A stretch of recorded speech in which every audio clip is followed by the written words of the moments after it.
نحمده ونصلي على رسوله الكريم أما بعد فأعوذ بالله من الشيطان الرجيم بسم الله الرحمن الرحيم رب اشرح لي صدري ويسر لي أمري واحلل عقدة من لساني يفقهوا قولي رب زدني علما اللهم ربنا زدنا علما اللهم أرنا الحق حقا وارزقنا اتباعه وأرنا الباطل باطلا وارزقنا اجتنابه آمين یا رب العالمین۔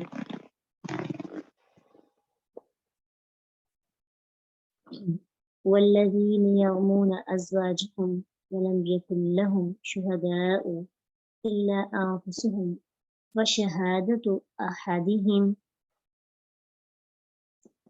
اربع شهادة باللہ انه لمن الصادقین۔ والذین، اور وہ لوگ جو یرمون تہمت لگاتے ہیں ازواجہم اپنی بیویوں پر، جو لوگ اپنی بیویوں پر تہمت لگاتے ہیں ان کے بارے میں، یعنی ان کی عزت کے بارے میں، پیچھے ہم نے پڑھ کے آیا نا، یہاں سے مراد کیا ہے؟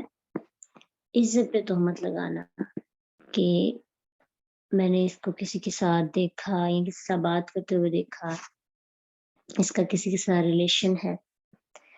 تو اب یہاں پہ حد قذف کی جب یہ آیت نازل ہوئی تھی جو میں پیچھے پڑھی، تو کہ اگر حامد اپنی بیوی کو زنا کرتے ہوئے دیکھے تو وہ پھر کیا کرے، کیا اس کو بھی 4 گواہوں کی ضرورت ہے؟ یعنی وہ تو اس کی غیرت کا مسئلہ بن جائے گا، اور بعض اوقات حامد اکیلے دیکھ لیتا ہے اور 4 گواہ اس کے پاس نہیں ہوتے، کیونکہ وہ اکیلا ہی جب دیکھتا ہے نا تو وہ اس کی غیرت گوارا نہیں کرتی۔ تو پھر اس صورت میں حامد کو بیوی کے معاملے میں کیا جو ہے اختیار کرنا چاہیے، حکمت عملی کیا اپنانی چاہیے؟ سعد بن عبادہ رضی اللہ عنہ بیان کرتے ہیں کہ اللہ کے نبی صلی اللہ علیہ وسلم سے فرضی طور پر اس کے متعلق پوچھا کہ ایسے اگر بیوی کو ہم دیکھیں تو اس صورت میں ہم کیا کریں؟ تو اللہ کے نبی نے مطلب ایک شخص نے پوچھا اور وہ کہنے لگا کہ یا رسول اللہ، اگر میں اپنی بیوی کے ساتھ کسی آدمی کو پاؤں تو کیا اسے 4 گواہ لانے تک مہلت دوں؟ یعنی برائی کرتے ہوئے میں نے اس کو دیکھا ہے، پھر میں تب تک اس کی برائی کا اس کو جو ہے سزا نہ دوں یا پھر کوئی ایکشن نہ لوں جب تک وہ کرتی رہے تاکہ 4 لوگ دیکھ لیں؟ حامد کی جو غیرت ہی گوارا نہیں کرتی، اور اگر وہ چپ رہے گا تو وہ خود ہی جلتا کرتا رہے گا، اس کا دل ہی نہیں کرے گا کہ وہ اپنی بیوی سے اچھا رہے۔ یہ غیرت کا معاملہ تھا، اللہ سبحانہ تعالیٰ کو پتہ ہے کہ غیرت کے معاملہ کیسے ہوتا ہے، اللہ کے نبی نے خود ہی طریقہ جو اختیار کروایا۔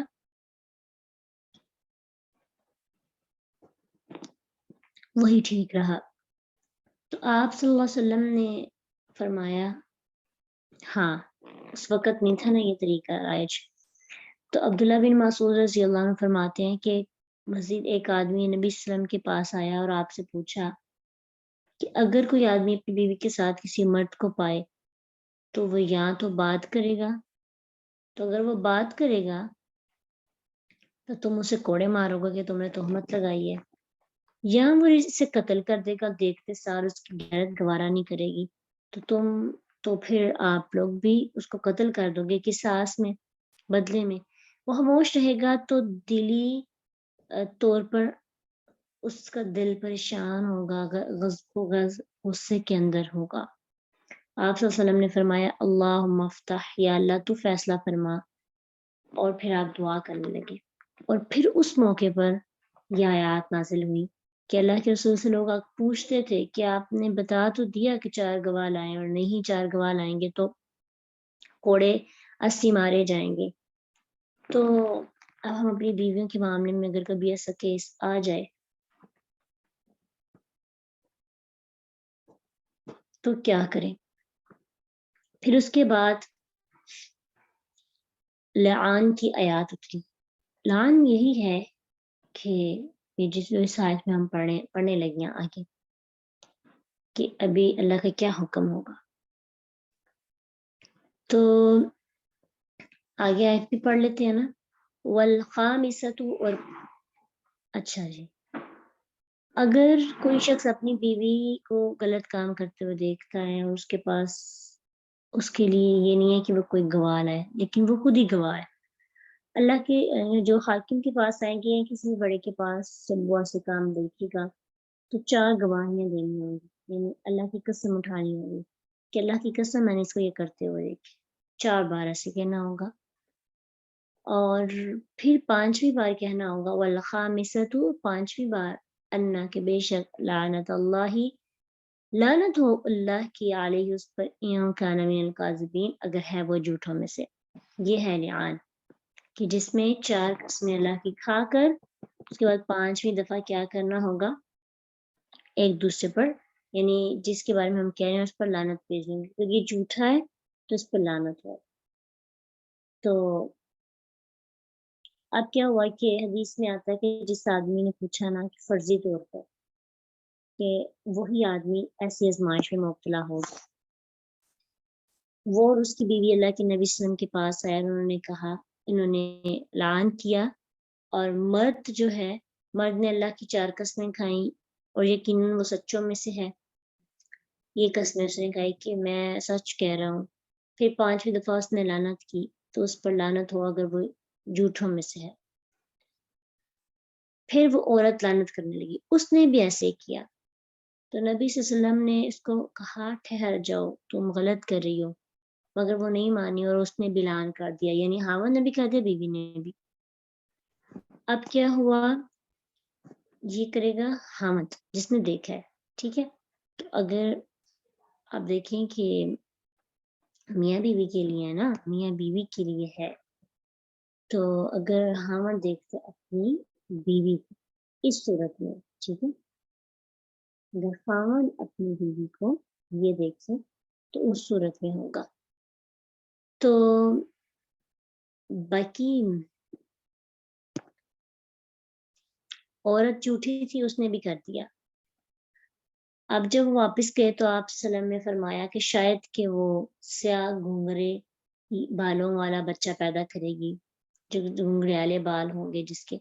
تو ایسا ہی ہوا، اس نے سیاہ گھنگریالے بالوں والا بچہ ہی جنم دیا. اب یہ ہے کہ ظاہری بات ہے دنیا میں اس کو مہلت مل گئی تھی عورت کو، لیکن آخرت کے اندر تو اس کو سزا ہوگی نا. تو یہ ہے اگر اس کے بدلے میں دوسرے نے بھی کر دیا تو وہ اپنے اوپر، یعنی اس کا عذاب تو ڈبل، ایک تو دوسرے پر جھوٹ بھی باندھ رہی ہے. پھر اسی طرح سہل بن سعد، بیوی اگر اپنے خاوند کو دیکھتی ہے تو اس کے بارے میں تو وہی حکم ہوگا کہ جو ہم نے پیچھے پڑھا ہے، ٹھیک ہے، جو نارملی ہر ایک کے لیے.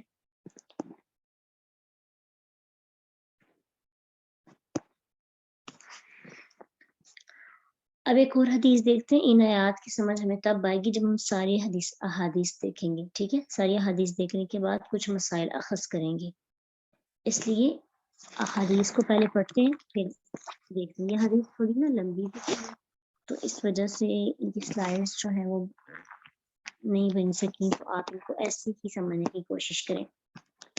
ہاں جی، 4 گواہ لائے گی نہیں، جب 4 گواہ یعنی ہو جائیں گے نا تو خود بخود پھر اس کی برائی سامنے آ جائے گی، اور پھر اس کو جو ہے حاکم کے پاس آ کر اس چیز کا اقرار کرنا ہوگا اور اس کو سزا بھی پھر دی جائے گی. اس کے بعد ایک اور حدیث، سہل بن سعد رضی اللہ عنہ فرماتے ہیں کہ اللہ کے نبی صلی اللہ علیہ وسلم کے پاس ایک آدمی آیا اور کہنے لگا، اللہ کے رسول یہ بتائیں کہ کوئی آدمی اپنی بیوی کے ساتھ کسی مرد کو دیکھے تو کیا اسے قتل کر دے؟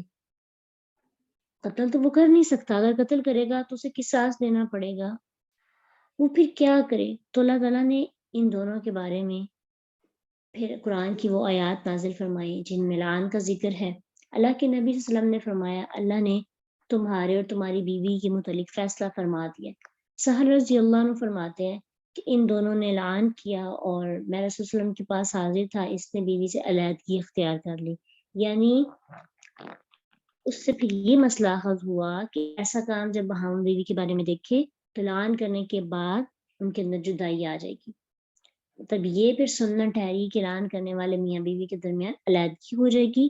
وہ عورت حاملہ تھی تو خاوند نے اس کے عمل کو اپنا تسلیم کرنے سے انکار کر دیا، اور اس لیے وہ بچہ پھر اپنے ماں کے نام کے پر پکارا جاتا تھا، اور میراث میں یہ سنت جاری ہوئی کہ وہ لڑکا اپنی ماں کا وارث بنے گا، وہ اس کی وارث ہوگی، باپ جو اس کا انکار کر رہا ہے اس کی وراثت میں اس کا کوئی بھی حصہ نہیں ہوگا۔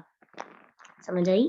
تو اس سے ہمیں یہ بات پتہ چل رہی ہے، سب سے پہلا جو ہم نے مسئلہ حل کیا کہ اگر کوئی مرد اپنی بیوی کو انوالو دیکھتا ہے اور اس کو 4 گواہوں کی ضرورت نہیں ہے، وہ آ کر قسم اٹھاتا ہے، لعنت بھیجتا ہے کہ جو جھوٹ ہے اس پر لعنت ہو 5 دفعہ، اور پھر اگر اس کے اگر تو بیوی مان جاتی ہے کہ اس نے واقعہ ایسے کیا تو پھر تو اس کو جو سزا ہے سنسار کرنے کی، رجم کی سزا دی جائے گی، اور اگر بیوی نہیں مانتی الٹا وہ بھی لعن کر دیتی ہے تو پھر کیا ہوتا ہے کہ ان دونوں کے درمیان میں علیحدگی ہو جائے گی، اس کا جو بچہ ہوگا جس کو وہ خاوند مان ہی نہیں رہا وہ بھی جو ہے وہ پھر ماں کے نام پر ہی پکارا جائے گا، اور ماں کا وارث ہوگا اس باپ کا، یعنی خاوند بیوی کے جو خاوند تھے ان کا وارث نہیں، کیونکہ اس نے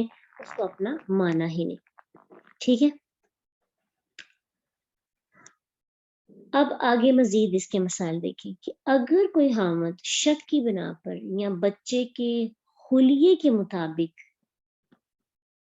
کیا کرے، اپنی بیوی پر زنا کا الزام لگا دے تو یہ سخت ترین گناہ ہے۔ ابو ہریرہ رضی اللہ عنہ بیان کرتے ہیں کہ ایک آدمی اللہ کے نبی صلی اللہ علیہ وسلم کے پاس ہے اور آگے کہنے لگا کہ اللہ کے رسول میرے ہاں کالے رنگ کا بچہ پیدا ہو گیا۔ آپ نے فرمایا، یعنی وہ شک کر رہا تھا اپنی بیوی پر کہ پتہ نہیں کسی کالے کے ساتھ اس کا چکر تھا اور جو بھی، اور پھر کیا ہوا کہ اللہ کے رسول صلی اللہ علیہ وسلم نے فرمایا تمہارے پاس کچھ اونٹ ہے؟ کہنے لگا جی ہے۔ آپ نے کہا ان کے رنگ کیا ہیں؟ کہتے سرخ۔ کہتے ہیں اللہ کے رسول صلی اللہ علیہ وسلم نے فرمایا کیا ان میں کوئی خاکستری رنگ کا نہیں ہے؟ کہنے لگا جی ہے۔ آپ صلی اللہ علیہ وسلم نے فرمایا وہ کیسے ہو گیا؟ تو کہنے لگا شاید اسے کوئی رگ کھینچ کر لے گئی ہو۔ تو آپ صلی اللہ علیہ وسلم نے فرمایا شاید تمہارے اس بیٹے کو بھی کوئی رگ کھینچ کر لے گئی ہو، یعنی اگر کبھی کبھی ایسا ہوتا ہے نا سارے بچے بڑے پیارے ہوتے ہیں، ایک بچہ اندر سے تھوڑا کالا ہو جاتا تو اس کا مطلب یہ تو نہیں کہ خاوند اپنی بیوی پر شک کرنے لگے، وہ ایک اللہ کی طرف سے اللہ کی قدرت ہے نا، تو اس وجہ سے تو خاوند شک کی بنا پر بیوی پر یہ جب کام کرے گا تو اس کو سخت ترین گناہ ہوگا، اس کو اجازت نہیں ہے کہ وہ شک کی بنا پر ایسے کرے جب تک واضح کوئی دیکھ نہ لے۔ جی آپ کو یہی کہا گیا کہ وراثت میں اس کا حصہ، ماں کی وراثت میں اس کا حصہ ہوگا۔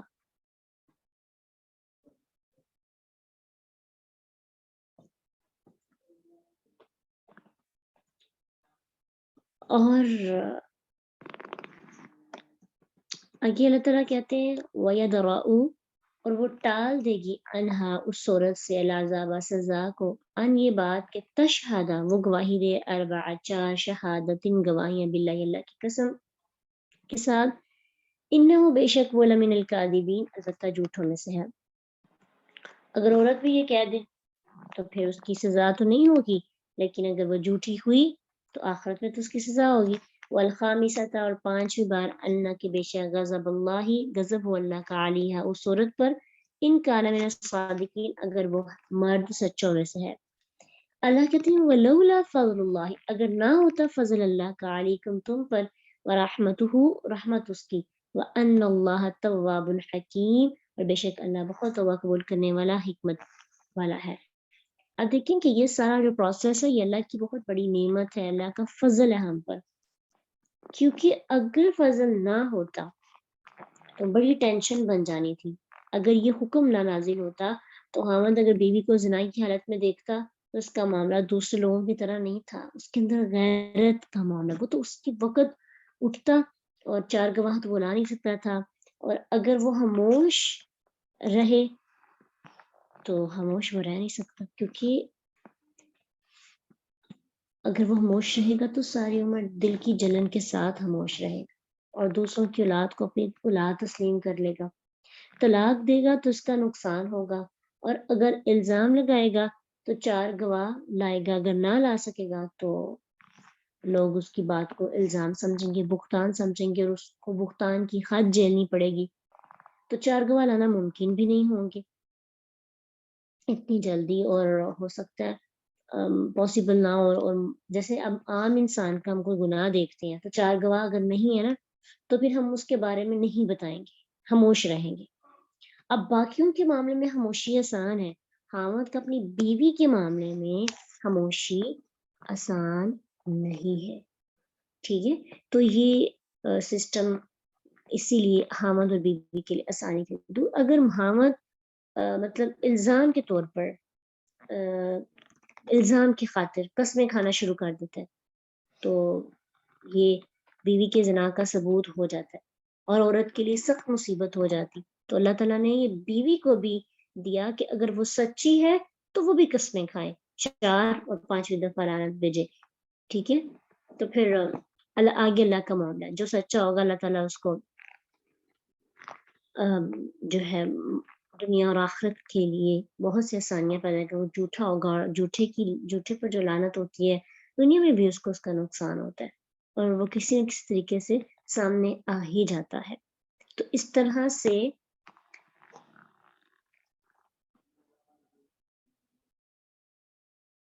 ہاں جی، سچا ہوگا تو سزا سے بچے گا، آپ دیکھیں نا جھوٹا ہوگا تو اگر لعنت کر دے گا وہ بھی لعن کر لے گا تو وہ بھی پھر بچ ہی جائے گا نا سزا سے۔ تو اب کبھی کبھی پھر ایسا بھی ہوتا ہے کہ جو جھوٹا ہو لعن کر لیا تو دنیا میں اس کا پردہ رہ جائے گا، ہو سکتا ہے کہ وہ جو مہلت اس کو ملی ہوگی وہ اس پہ توبہ کر لے، اور توبہ کرنے کے بعد دوبارہ اچھی زندگی گزارنے لگے۔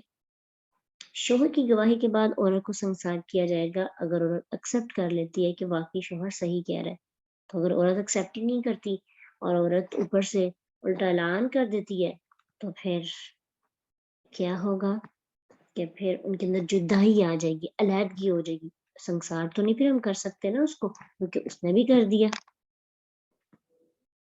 ٹھیک ہے، سمجھ آئے گی ان پوائنٹس کی؟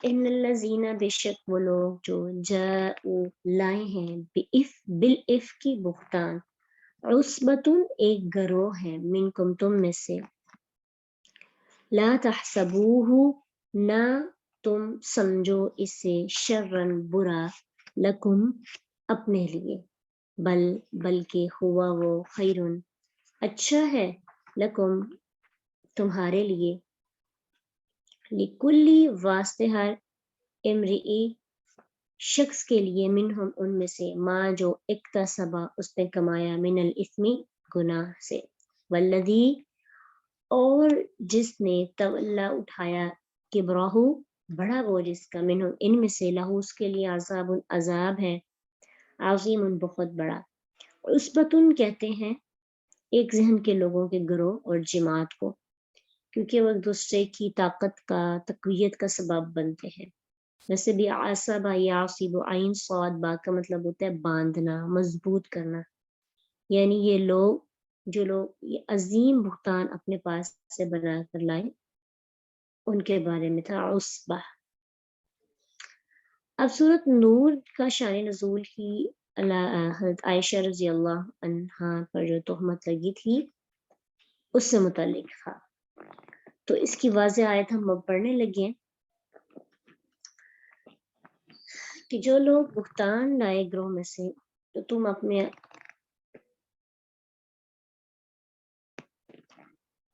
تم اس کو اپنے لیے برا نہ سمجھو۔ الف کا مطلب ہوتا ہے الٹا کرنا، ایسا بہتان جو بالکل حقیقت کے خلاف ہو۔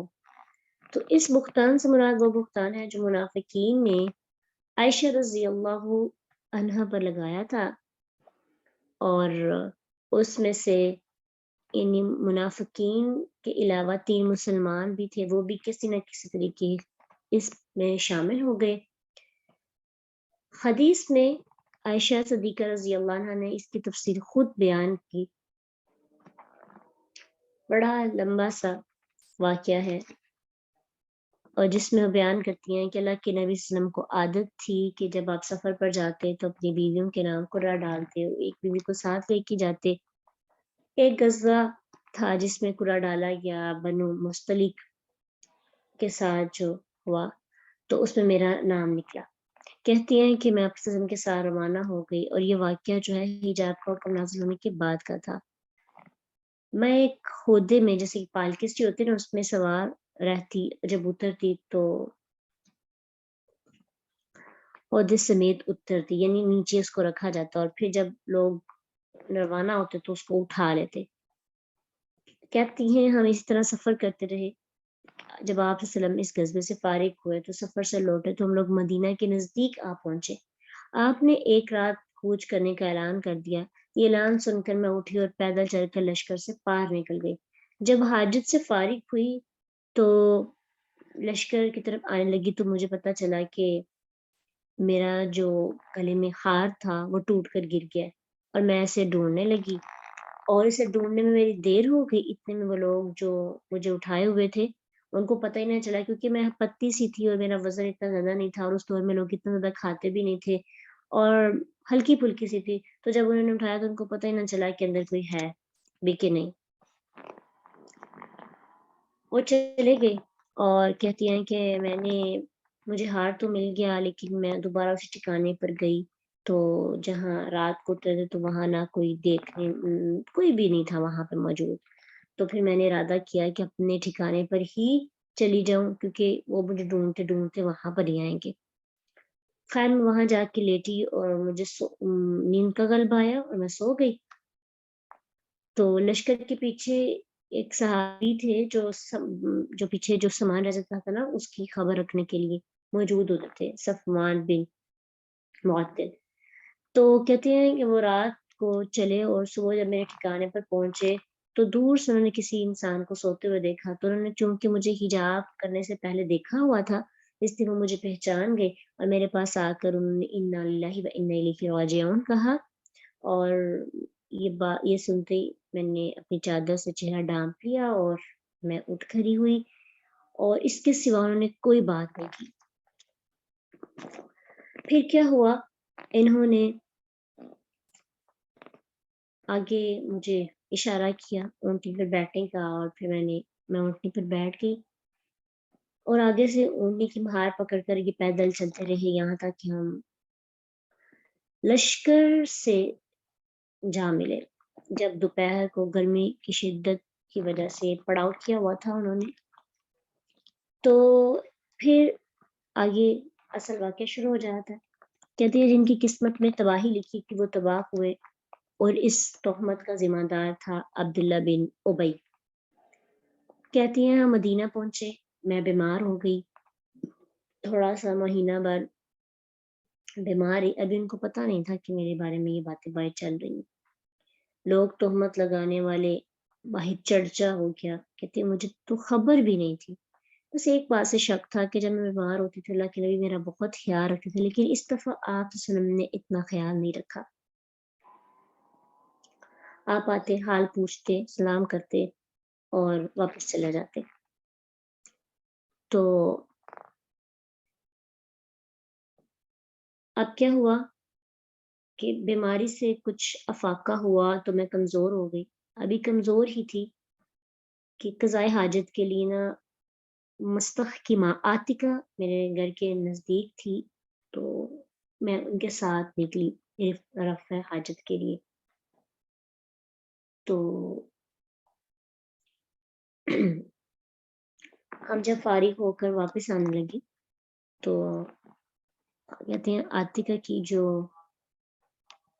آسات ان کی گئی تھی نا، ان کا پاؤں چادر میں الجھ کر پھسلا تو وہ کہنے لگی مستخلاق ہو۔ تو میں نے کہا آپ ایسے کیوں کہہ رہی ہیں، وہ تو غزوہ بدر میں شریک تھا۔ تو کہنے لگی اے بولی لڑکی، کیا تم نہیں جانتی اس نے تمہارے بارے میں کیا کہا؟ تو میں نے کہا مجھے تو کچھ بھی نہیں پتا۔ تب انہوں نے مجھے تہمت کے بارے میں بتایا کہ باہر لوگ اس طرح کی باتیں کر رہے ہیں، اور ان باتیں کرنے والوں میں ایک یہ بھی شامل ہے، انہوں نے بھی اس طرح سے بات کی ہے۔ کہتے ہیں جب میں گھر آئی تو میں اللہ کے نبی صلی اللہ علیہ وسلم کا تشریف لائے، سلام کر کے پوچھا کیسی ہو؟ میں نے کہا آپ مجھے اجازت دینا اپنے گھر والدین کے پاس چلے جاؤں۔ اور میں یہ سوچ رہی تھی کہ میں گھر جاؤں گی تو جا کر اپنی امی سے ساری خبر لوں گی کیا باتیں چل رہی ہیں۔ کہ تو میں جب گھر آئی تو اپنے والدین کے پاس آ گئی تو میں نے اپنی ماں سے کہا کہ لوگ میرے بارے میں کیا باتیں کر رہے ہیں۔ تو انہوں نے کہا بیٹی اتنا رنج نہ کرو، اللہ کی قسم اگر ایسا ہوتا، اکثر ایسا ہوتا ہے کہ جب کسی مرد کے پاس کوئی خوبصورت عورت ہوتی ہے اور وہ اس سے محبت کرتا ہے اور اس کی سوکنے بھی ہوں تو وہ بہت کچھ کرتی رہتی ہے۔ جب انہوں نے یہ سنا تو کہنے لگی سبحان اللہ، لوگوں نے اس کا چرچا بھی کر دیا۔ کہتی ہے میں ساری رات روتی رہی، صبح ہو گئی، میری آنسو نہیں تھمتے تھے، مجھے نیند تک نہیں آتی تھی۔ اللہ کے نبی صلی اللہ علیہ وسلم نے علی بن ابی طالب اسامہ بن زید کو بلایا، وہی نہیں اتر رہی تھی۔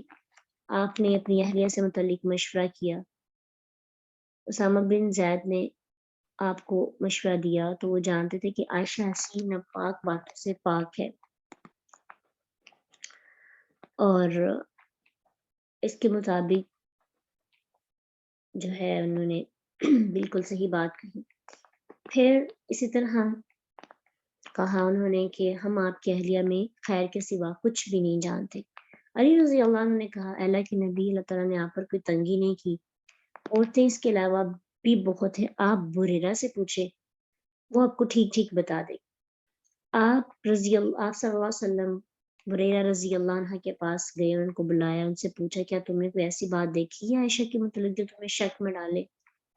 اب ظاہری بات ہے کہ اتنے